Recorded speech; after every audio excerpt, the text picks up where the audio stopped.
Hello বন্ধুরা, সকলে কেমন আছো? আশা করছি ভালো আছো এবং সুস্থ আছো। আমিও ভালো আছি। আজকে তোমাদের অ্যান্টিবায়োটিক ব্যাচের দক্ষিণ ভারতের নদ নদীগুলো পড়াবো। এর আগে আমরা উত্তর ভারতের নদ নদীগুলো পড়িয়েছি। এবার আমরা আজকে দক্ষিণ ভারতের নদ নদীগুলো পড়াবো। আরেকটি খবর, আমাদের এই অ্যান্টিবায়োটিক ব্যাচ কদিন অফ ছিল, সেটি কন্টিনিউ আবার চলবে। কোনো টেনশনের কোনো কারণ নেই, আবার তোমরা পাবে। আর আজকের ক্লাসটি অনেক অনেক ডিটেলসে বলা হবে এবং অনেক ডিটেলসে আলোচনা করা হবে, কারণ আমরা আজকে বোর্ডে করাচ্ছি না, পিডিএফ পে করাচ্ছি। তাতে তোমরা অনেক কিছু পাবে, বোর্ডে সব সম্ভব হয় না লিখে।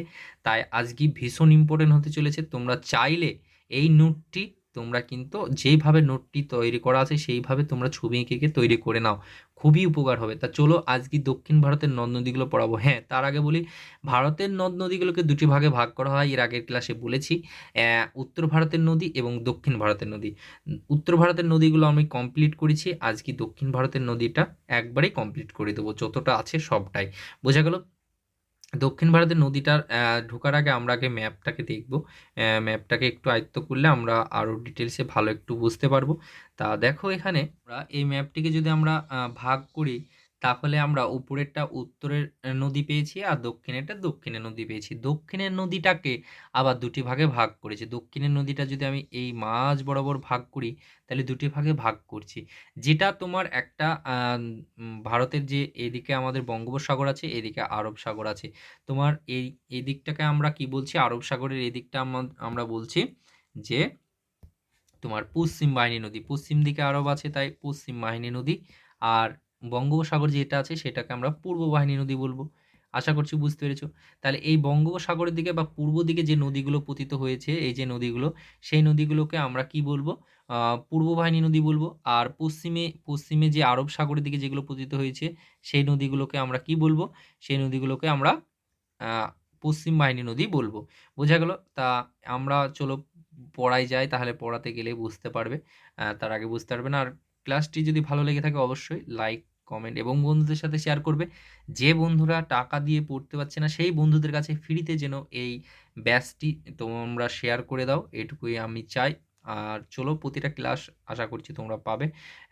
অ্যান্টিবায়োটিক ব্যাচ যেভাবে ক্লাস চলছিল রুটিন অনুযায়ী, সেইভাবে সামনের সপ্তাহ থেকে তোমরা কন্টিনিউ ক্লাস পেয়ে যাবে। আর আমার ক্লাস তো কন্টিনিউ থাকছেই। তা চলো, এখানে আমরা তাহলে পড়ি। দক্ষিণ ভারতের নদ নদীগুলো দেখব। দক্ষিণ ভারতের নদ নদীগুলো আমরা পড়ব। বোঝা গেল? দক্ষিণ ভারতের নদ নদীরকে আমরা দুটি ভাগে ভাগ করব। কয়টি ভাগে ভাগ করব? দুটি ভাগে আবার দক্ষিণ ভারতের নদ নদীগুলোকে ভাগ করব।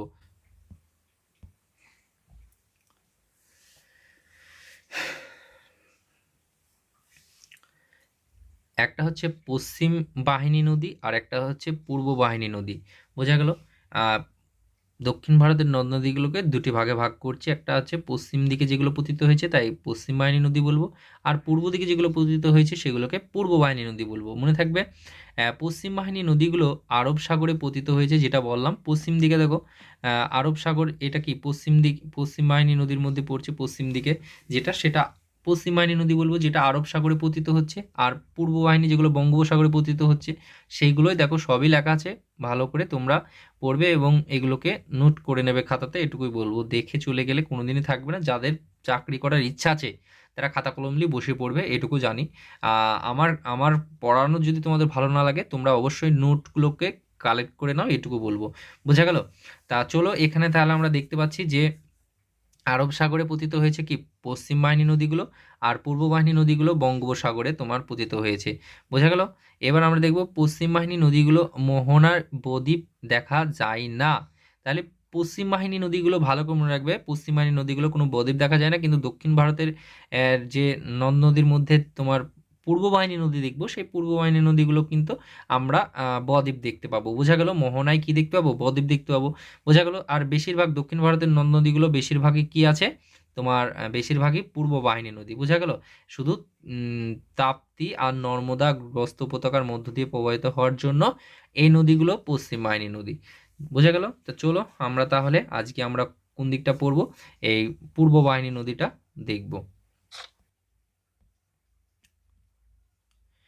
তাহলে পূর্ব বাহিনী নদীটা আমরা আগে পড়বো। পূর্ব বাহিনীর নদীর মধ্যে আমরা কোনটাকে দেখব? গোদাবরী।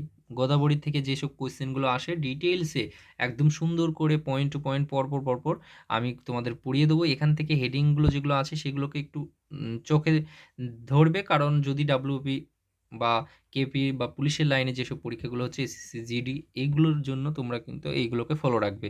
তাছাড়া এখানে আরও বিসিএস মানে টার্গেটের বিশেষ পিলিকে টার্গেট করে কিন্তু এই পিডিএফগুলো করানো হচ্ছে, বা সেই জন্য আমি তোমাদেরকে সবগুলোই করে দিচ্ছি, সবগুলোই জেনে রাখো, তাতে তোমাদের সবই যে কোনো পরীক্ষায় তোমাদের কাজে লাগবে। অ্যান্টিবায়োটিক ব্যাচটি সব পরীক্ষার জন্যই কিন্তু গুরুত্বপূর্ণ কম্পিটিটিভ লাইনের। দেখো গোদাবরী, গোদাবরী দক্ষিণ ভারতের দীর্ঘতম নদী গোদাবরী, মনে থাকবে দীর্ঘতম নদী মনে থাকবে, দক্ষিণ ভারতের দীর্ঘতম নদী হচ্ছে কি গোদাবরী, আর এর দৈর্ঘ্য হচ্ছে 1465 কিমি। গোদাবরী মহারাষ্ট্রের নাসিকের কাছে ট্রিম্বক মালভূমি থেকে নির্গত হয়ে মহারাষ্ট্র, তেলেঙ্গানা, ছত্তিশগড়, অন্ধ্রপ্রদেশ, পুদুচেরির মধ্য দিয়ে বঙ্গোপসাগরে পতিত হয়েছে। এবার আমরা দেখব পলি সঞ্চয় করে মোহনায় বিস্তীর্ণ বদ্বীপ সৃষ্টি করেছে। তাহলে গোদাবরী কি করছে? একটা বদ্বীপ সৃষ্টি করছে আমরা দেখছি, কারণ এটা হচ্ছে পূর্ব বাহিনী নদী সেই জন্য, আর পশ্চিম বাহিনী নদী কোনো বদ্বীপ করবে না, বদ্বীপ নেই। গোদাবরী বৃদ্ধগঙ্গা বা দক্ষিণী গঙ্গা বলা হয়। গোদাবরীকে কি বলা হয়? বৃদ্ধগঙ্গা বা দক্ষিণী গঙ্গা বলা হয়। এই গোদাবরীতে কি ড্যাম দেখা যায়? শ্রীরাম সাগর ড্যাম কিন্তু এই গোদাবরীর উপর দেখা যায়। এই ড্যাম রিলেটিভ কিন্তু কোশ্চেন আসে, এগুলোকে কিন্তু আয়ত্ত করতে হবে। যত রকমের ড্যাম আছে সেই ড্যামগুলোকে সব এক জায়গায় নোট করতে হবে তোমাকে। গোদাবরীর এবার আমরা দেখব তোমার বাম তীরস্থ যেসব উপনদী সেগুলোকে দেখব। তোমার প্রংহিতা, তারপরে ইন্দ্রাবতী, তারপরে সবরি, এগুলো হচ্ছে গোদাবরীর তোমার বাম তীরস্থ উপনদী মনে থাকবে। আর এই পরংহিতার এটা তোমার প্যাংগঙ্গা, তারপরে ওয়ার্ধা আর বেনগঙ্গা এদের মিলিত স্রোত মনে থাকবে।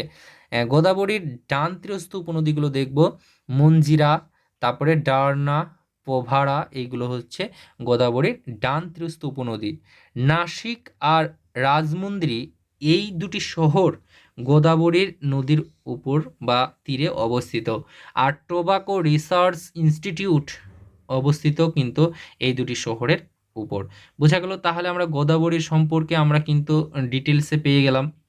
চাইলে তোমরা এটা স্ক্রিনশট করে নিতে পারো এবং এগুলোকে নোট করে নাও, সব থেকে বেটার হবে। তোমার ভাষায় তুমি ভালো করে আরও নোট করে নিতে পারবে। বোঝা গেল? ছোট্ট করে তুমি আরও নোট করতে পারবে। এরপরে আমরা যেটা দেখব কৃষ্ণা নদী। কৃষ্ণা নদী, এরপরে গোদাবরীর পর কৃষ্ণা নদী দেখব। কৃষ্ণা নদীটা ভীষণ ইম্পর্টেন্ট। বোঝা গেল? কৃষ্ণা নদীর দেখো, কৃষ্ণা নদী গোদাবরীর ওপর দক্ষিণ ভারতের দ্বিতীয় দীর্ঘতম নদী। দক্ষিণ ভারতের দ্বিতীয় দীর্ঘতম, প্রথম হচ্ছে গোদাবরী আর কৃষ্ণা হচ্ছে দ্বিতীয়। এটি 1400 কিমি দৈর্ঘ্য মনে থাকবে। কৃষ্ণার উপনদীর মধ্যে তোমার কে পড়ছে? কয়না, চীনা, ভীমা, তুঙ্গভদ্রা, তারপরে মুর্শি, দেববতী প্রধান, এগুলো কিন্তু উপনদী কৃষ্ণার মনে থাকবে। মুর্শি নদীর তীরে হায়দ্রাবাদ শহরটি অবস্থিত। ভীষণ ইম্পর্টেন্ট, এই কোন নদীর তীরে কোন শহরগুলো অবস্থিত এগুলো কিন্তু বারবার পরীক্ষা আসে, এগুলোকেও তোমাকে কিন্তু কি করতে হবে? আয়ত্ত করতে হবে। এগুলো টপিক ধরতে হবে ভাই, টপিক ধরে ধরে তোমাকে যেতে হবে। এই টপিকগুলো থেকে কোশ্চেন আছে, তাহলে এই টপিকে যে তো কোশ্চেন আছে সেগুলোকে আমাকে আয়ত্ত করতে হবে। বুঝা গেল? এবার আমরা দেখব তুঙ্গভদ্রা। আমরা যেহেতু দেখলাম যে কৃষ্ণা নদীর উপনদী, তা তুঙ্গভদ্রা এটি তুঙ্গ আর ভদ্রা নামক দুটি মিলিত স্রোতে কিন্তু এটি হচ্ছে। বোঝা গেল? এরপরে আমরা দেখব কি যে এই তুঙ্গভদ্রার উপর, মানে এখানে মিস্টেক আছে একটু, তুঙ্গভদ্রার আরেক নাম হচ্ছে কি? পম্পা মনে থাকবে। তুঙ্গভদ্রার আরেক নাম হচ্ছে পম্পা। তুঙ্গভদ্রার তীরে হাম্পি শহরটি অবস্থিত। এই যে হাম্পি শহরটি কোন নদীর তীরে অবস্থিত? তুঙ্গভদ্রার ওপর কিন্তু অবস্থিত। কৃষ্ণা নদীর ওপর নাগার্জুন সাগর ড্যাম ভীষণ ইম্পর্টেন্ট। দেখো ড্যামগুলো কিন্তু আমি করে দিচ্ছি এখানে। নাগার্জুন সাগর ড্যাম, এটা বারবার দেখবা তোমরা ক্লাসে বা কোয়েশ্চেনে পাবে। এটি কিন্তু কৃষ্ণা নদীর ওপর অবস্থিত। শ্রী সালেম ড্যাম, তারপরে আলমটি ড্যাম গড়ে উঠেছে এই কৃষ্ণা নদীর ওপর। বিজয়বাড়া শহরটি কৃষ্ণা নদীর তীরেই অবস্থিত। তাহলে কৃষ্ণা নদীর সম্পর্কে যত কিছু আছে সবগুলো কিন্তু করে দিলাম। ভালো করে বলছি, বারবার বলছি, কিন্তু তোমরা এগুলোকে নোট করে নাও সুন্দর করে করে। আমি পয়েন্ট টু পয়েন্ট ধরে ধরে তোমাদের করাচ্ছি। এরপর আমরা দেখব কাবেরী। কাবেরী ভীষণ ইম্পর্টেন্ট। কাবেরী হচ্ছে তোমার, কাবেরী নদী পশ্চিমঘাট পর্বতের তাল কাবেরী থেকে উৎপন্ন হয়েছে। কোথা থেকে? তাল কাবেরী, পশ্চিমঘাটের তাল কাবেরী থেকে উৎপন্ন হয়েছে। নদীটি কর্ণাটক তামিলনাড়ুর মধ্য দিয়ে প্রবাহিত হয়ে, এই নদীটির দৈর্ঘ্য কত? 800 মিটার, মনে থাকবে। আর দীর্ঘদিন ধরে এই নদীটি জলবন্টনকে কেন্দ্র করে কর্ণাটক ও তামিলনাড়ুর মধ্যে কিন্তু বিবাদ চলছেই। এই নদী অববাহিকা কর্ণাটক, কেরালা, তামিলনাড়ু, পুদুচেরির মধ্যে বিস্তৃত, মনে থাকবে। এগুলোকে ভীষণ ভীষণ ইম্পর্টেন্ট, এগুলোকে পয়েন্ট করে নেবে, মনে থাকবে। তারপরে শিব সমুদ্র নামক জলপ্রপাত, ভীষণ ইম্পর্টেন্ট এটা। এটা কিন্তু কাবেরী নদীর উপর অবস্থিত। শিব সমুদ্র জলপ্রপাত তোমার কোথায়? কাবেরী নদীর উপর কিন্তু অবস্থিত, মনে থাকবে। কাবেরীর উপনদীর মধ্যে যেগুলো পড়ছে সেগুলো হচ্ছে হিমবতী, তারপরে তোমার শিমশা, অমরাবতী, তারপরে কাবানি, লোক পাভানি, আর ভাবানি। এইগুলো হচ্ছে প্রধান উপনদী কাবেরীর, মনে থাকবে। কাবেরী তামিলনাড়ুর বৃহত্তম একটি বদ্বীপ সৃষ্টি করেছে। তাহলে আমরা এগুলো দেখছি, যেহেতু পূর্ব বাহিনী নদী, তাই এগুলো সবই বদ্বীপ সৃষ্টি করবে। হ্যাঁ, মেড্রু ড্যাম এই নদীর উপর অবস্থিত। মেড্রু ড্যাম ভালো করে মনে রাখবে, মেড্রু ড্যাম এই তোমার কাবেরী নদীর উপর কিন্তু অবস্থিত, মনে থাকবে। আর তিরুচিরাপল্লী শহরটি এই কাবেরী তীরেই অবস্থিত। তিরুচিরাপল্লী শহরটি কোথায় অবস্থিত? কাবেরী নদীর তীরে বা কাবেরীর তীরেই কিন্তু অবস্থিত। বোঝা গেল? তাহলে কাবেরী থেকে যে কোয়েশ্চেনগুলো সবগুলো তোমাদেরকে এখানে দিয়ে দিলাম, স্ক্রিনশট করে নিতে পারো, বা এখান থেকে এগুলোকে নোট করে নিতে পারো। বারবার বলছি, বারবার পড়ো, এগুলোকে মাথায় ঢুকিয়ে নাও বারবার করে। হ্যাঁ, এরপরে আমরা দেখব মহানদী। নদীর ওপর থেকে যদি কোশ্চেন আসে, এর বাইরে আসবে না, আমি বল দিচ্ছি ভাই। এর বাইরে কোশ্চেন সেরকম হয় না রে ভাই এইসব পরীক্ষায়। এটাকে একদম মানে চিরুনি তল্লাশ করে পড়ানো হচ্ছে, এর বাইরে হবে না। মহানদী দেখব। মহানদী ছত্তিশগড়ের দণ্ডকারণ্য থেকে উৎপন্ন লাভ করে তোমার উড়িষ্যার উপর দিয়ে গিয়ে বঙ্গোপসাগরে পতিত হচ্ছে, মনে থাকবে। মহানদীর তীরে ছত্তিশগড়ের রাজধানী রায়পুর ও কটক, এই দুটি শহর কিন্তু অবস্থিত এই মহানদীর ওপর, মনে থাকবে যে রায়পুর আর কটক শহর দুটি অবস্থিত কোথায়? মহানদীর তীরে কিন্তু অবস্থিত। বোঝা গেল? ভারতের দীর্ঘতম ড্যাম হীরাকুদ, মনে থাকবে। ভারতের দীর্ঘতম ড্যাম, এটা মানে বারবার পরীক্ষা আসে। ভারতের দীর্ঘতম ড্যাম হীরাকুদ, এটি তোমার কোথায় কার উপর অবস্থিত? তোমার মহানদীর উপর গড়ে উঠেছে বা এর উপরে অবস্থিত। মহানদীর উপনদীগুলো দেখব। ইব, তারপরে মান্দ্র, হাসদ, শেওনাথ, অং আর তেল, এগুলো হচ্ছে তোমার মহানদীর উপনদী। বোঝা গেল? মহানদীর উপনদী এগুলো হচ্ছে। এরপরে আমরা দেখব সুবর্ণরেখা। সুবর্ণরেখা রাঁচি মালভূমি থেকে নির্গত হয়ে ঝাড়খণ্ড, পশ্চিমবঙ্গ, পশ্চিমবঙ্গের কোন জেলা? পশ্চিমবঙ্গের মেদিনীপুর জেলা, মনে থাকবে, এটা মনে রাখবে, পশ্চিমবঙ্গের মেদিনীপুর জেলা, এবং উড়িষ্যার উপর দিয়ে প্রবাহিত হয়ে বঙ্গোপসাগরে পতিত হচ্ছে কে? সুবর্ণরেখা। এই নদীর তীরে জামশেদপুর শহরটি অবস্থিত। তাহলে এখানে ছোট্ট করে যে দুটো পাবো সেই দুটো আমরা জেনে গেলাম, এখান থেকে বেশি কোশ্চেন আসে না। তাহলে আমরা পূর্ব বাহিনী নদীগুলো সব পেয়ে গেলাম। এরপরে আমরা যেটা দেখব পশ্চিম বাহিনী নদী। বোঝা গেল? পশ্চিম বাহিনী নদী আমরা দেখলাম যে দক্ষিণ ভারতের নদীকে দুটি ভাগে ভাগ করা হয়, একটা হচ্ছে পূর্ব বাহিনী নদী, একটা পশ্চিম বাহিনী নদী। পূর্ব বাহিনী নদীটা হয়ে গেল আমাদের। এবার আমরা দেখব পশ্চিম বাহিনী নদী। পশ্চিম বাহিনী নদীর মধ্যে আমরা প্রথম যেটা দেখব নর্মদা, মনে থাকবে। এই নর্মদা কি? পশ্চিম বাহিনীর দীর্ঘতম নদী, মনে থাকবে। পশ্চিম এরকম কিরকম প্রশ্ন আসবে দেখো এখানে, যে দক্ষিণ ভারতের তোমার পশ্চিম বাহিনীর দীর্ঘতম নদীর নাম বলো, তখনই হয়ে যাবে নর্মদা। বোঝা গেল? আর যদি বলে দক্ষিণ ভারতের তোমার পূর্ব বাহিনীর দীর্ঘতম নদী, তখনই আমাদের কি হয়ে যাবে? তখনই আমাদের গোদাবরী হয়ে যাবে। বোঝা গেল? এইগুলোকে কিন্তু মনে রাখবে। তাহলে আমরা দেখো নর্মদাটা দেখব, এর দৈর্ঘ্য দেখব 1310 কিমি, মনে থাকবে। মহাকাল পর্বতের সর্বোচ্চ শৃঙ্গ অমরকণ্টক থেকে উৎপন্ন হয়ে বিন্ধ্য ও সাতপুরা সংকীর্ণ তোমার কি গ্র্যাবেন জাতীয় গৃখাত অতিক্রম করে তোমার খাম্বাদ উপসাগর বা কাম্বে উপসাগরে পড়েছে। বোঝা গেল? এই নর্মদা নদীর কোনো বদ্বীপ নেই। কেন নেই? কোনো বদ্বীপ হয়নি। আমরা জানি যে পশ্চিম বাহিনী নদীর কোনো বদ্বীপ আমরা দেখব না, যা দেখেছি পূর্ব বাহিনী নদীর। বোঝা গেল? এরপরে দেখো, এটা মধ্যপ্রদেশ, মহারাষ্ট্র, গুজরাট এই 3টি রাজ্যের উপর দিয়ে কিন্তু প্রবাহিত হয়েছে। তাহলে আমরা যদি বলি নর্মদা নদী কোন কোন রাজ্যের উপর দিয়ে প্রবাহিত হয়েছে, তখন কিন্তু এই কোশ্চেনগুলো উত্তর আমরা এখান থেকে দিতে পারবো। বোঝা গেল? মধ্যপ্রদেশ, মহারাষ্ট্র, গুজরাট এই 3টে রাজ্যের উপর দিয়ে প্রবাহিত হয়েছে নর্মদা নদী। মনে থাকবে। নর্মদা নদীকে তোমার রেওয়া নামেও ডাকা হয়। কি নামে? রেওয়া নামেও ডাকা হয় নর্মদা নদীকে। বোঝা গেল? নর্মদা নদী তোমার জব্বলপুরের নিকটবর্তী ধোঁয়াধার জলপ্রপাত, ভীষণ ইম্পর্টেন্ট, এই ধোঁয়াধার জলপ্রপাত সৃষ্টি করেছে। মনে থাকবে? ধোঁয়াধার জলপ্রপাত নর্মদা নদী সৃষ্টি করেছে। মনে থাকবে। এরপরে যেটা দেখব, শ্বেত পাথরের উপর থেকে তোমার পতিত হয়েছে বলে একে কিন্তু মার্বেলের জলপ্রপাতও বলা হয়। বোঝা গেল?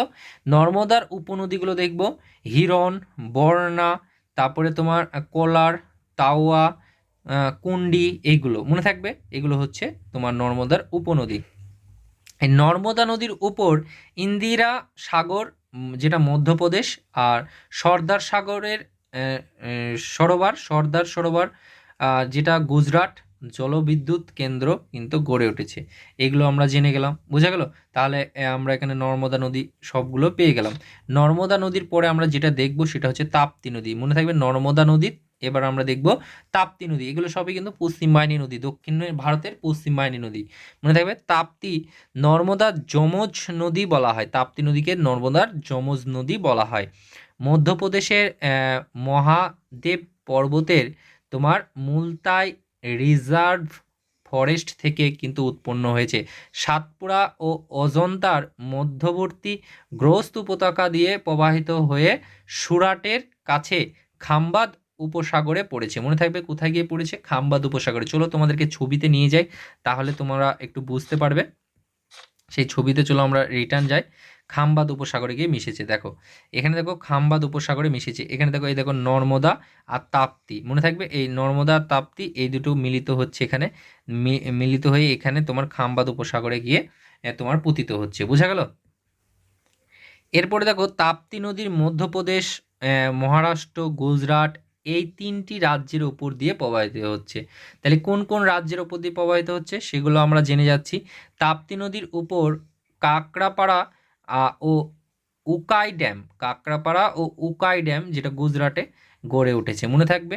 তাপ্তি নদীর তীরে সুরাট শহর ও মধ্যপ্রদেশের নেপা নগর নিউজ পেপারের জন্য কিন্তু বিখ্যাত। হ্যাঁ, নেপা নগরটি, এগুলো কিন্তু এখানে এই তাপ্তি নদীতে কিন্তু অবস্থিত। মনে থাকবে, তাপ্তি নদীর তীরে কি সুরাট শহর ও মধ্যপ্রদেশের নেপা নগর, নেপা নগরটি কিসের? নিউজ পেপারের জন্য বিখ্যাত। এইগুলো কিন্তু এখানে অবস্থিত। তাপ্তির উপনদী, তাপ্তির উপনদী হচ্ছে পূর্ণা, বেতাল, তারপরে পাটকি আর অমরাবতী, গাঞ্জাল, বোকাদ, এগুলো হচ্ছে এর তাপ্তি নদীর উপনদী। এবার আমরা যেটা দেখব, পশ্চিম বাহিনীর যে নদীগুলোর মধ্যে শেষ যেটা দেখব, লুনি নদী। লুনি নদীটা ভীষণ ইম্পর্টেন্ট। কেন? সেটা পড়লে বুঝতে পারবে। লুনি নদী আরাবল্লী পর্বতের নিকটবর্তী আনাসাগর হ্রদ থেকে উৎপন্ন হয়ে থর মরুভূমির অঞ্চলের মধ্য দিয়ে প্রবাহিত হয়ে কচ্ছরণে পতিত হয়েছে। মনে থাকবে কোথায় পতিত হয়েছে? কচ্ছরণে। এর দৈর্ঘ্য কত? লুনি নদীর দৈর্ঘ্য হচ্ছে তোমার 400 কত 82 কিমি। মনে থাকবে 482 কিমি। লুনি ভারতের অন্যতম অন্তর্বাহিনী নদী। অন্তর্বাহিনী নদী কাকে বলে? যে নদী কোনো দেশের মধ্যে সীমাবদ্ধ থাকে। মানে ধরো আমাদের ভারতের মধ্যে আছে, ভারতের মধ্যে কোথায় আছে বলো তো? লুনি নদী। এটা রাজস্থানে, রাজস্থানে যে মরু এলাকা, সেই মরু এলাকায় আছে। তাই এই কোনো দেশের মধ্যেই সে সীমাবদ্ধ, কোনো দেশের সাথে আর মিলিত নাই, সেই একটা দেশের মধ্যেই থাকবে এবং সে কোনো সাগরে গিয়ে বা মোহনা তৈরি করছে না বা কোথাও গিয়ে মিশছে না। দেখো এটা পড়লে বুঝতে পারবে, যে নদী কোনো দেশের মধ্যেই সীমাবদ্ধ থাকে এবং সমুদ্রতে পতিত হয় না, মানে সমুদ্রতে গিয়ে পড়ে না, দেশের মধ্যেই কোনো একটা জলাশয়ে পড়ে তাকে অন্তর্বাহিনী নদী বলে। বোঝা গেল? আশা করছি বুঝতে পেরেছো। লুনি একটা লবণাক্ত জলের নদী। লুনি কোথাকার কিসের নদী? লবণাক্ত জলের নদী। এর উপনদীগুলো হচ্ছে জোয়াই, জোয়াই, সুক্রি আর বন্দি। এইগুলো হচ্ছে এই লুনি নদীর উপনদী। মনে থাকবে, লুনি নদী রাজস্থানের যে মরু এলাকায়, সেই মরুভূমির নদী। মনে থাকবে? তাহলে আজকের ক্লাসে আমরা করালাম দক্ষিণ ভারতের নদ নদীগুলো। দক্ষিণ ভারতের নদ নদীর মধ্যে আমরা দুটি ভাগ পাচ্ছি, একটা হচ্ছে পূর্ব বাহিনী নদী, একটা হচ্ছে পশ্চিম বাহিনী নদী। মনে থাকবে? তা পূর্ব বাহিনী পশ্চিম বাহিনী দুটোকেই করিয়ে দিয়েছি। আশা করছি তোমরা সবগুলো বুঝতে পেরে গেছো। দক্ষিণ ভারতের নদীগুলোকে দুটি ভাগে, পশ্চিম বাহিনী নদী এবং এখানে পূর্ব বাহিনী নদী। বোঝা গেল? আশা করছি এগুলো বুঝতে পেরেছো। সুন্দর করে তোমাদেরকে ছবি এটা দেওয়া আছে, ছবিটা কোন দিকে কি, ছবি দেখলেও তোমরা বুঝতে পারবে। আর ডিটেলসে বুঝালাম, করালাম, তোমাদের বন্ধুদের কাছে অবশ্যই শেয়ার করবে এই ক্লাসটিকে। আর তোমরা একবার না বুঝতে হলে আবার প্রথম থেকে দেখো। আমার পড়ানো স্টাইল বা আমার পড়ানো বোঝানো যদি তোমাদের ভালো না লাগে, তোমরা নিজেরা পড়ে নাও একটু থামিয়ে থামিয়ে, দিয়ে যে করে হোক চাকরি পেতে হবে ভাই। জীবনে সব কিছু সব কিছু মিলবে, কিন্তু চাকরি না পেলে সব কিছু হারিয়ে যাবে। বোঝা গেল? এটাকে মাথায় রাখবে। জীবনে আর কিছু না, আমার নোটগুলোকে আমি তোমাদের সাথে শেয়ার করছি, কিছু তুলে ধরছি। হ্যাঁ, আমি যেগুলো জানি সেগুলো বোঝানোর চেষ্টা করছি। যাদের উপকার হবে তারা অবশ্যই কিন্তু লাইক শেয়ার করবে আর বন্ধুদের সাথে শেয়ার করবে। কমেন্ট করবে তোমাদের যে অসুবিধাগুলো, যে আমার কোনো ভুল হয়ে থাকলে বা তোমাদের যেগুলো দরকার সেই জিনিসগুলোর ওপরে যদি তোমরা কমেন্ট করো, তাহলে আমি কিন্তু সেই ক্লাসগুলো তো করাবোই। আর অ্যান্টিবায়োটিক ব্যাচ তোমরা কিন্তু কন্টিনিউ পাবে। ওকে, থ্যাংক ইউ ফর ওয়াচিং। আরেকটি যে ইংলিশ ক্লাসটি আমরা টিচার পাচ্ছি না, সেই জন্য কিন্তু হচ্ছে না। আর টিচার যদি পাই ঠিক মতো, তাহলে কিন্তু ইংলিশ ক্লাসটি দিতে পারবো। ইংলিশ কিন্তু 10 থাকছে, তাও তোমাদেরকে প্র্যাকটিস করতে হবে। থ্যাংক ইউ ফর ওয়াচিং, সবাই ভালো থেকো।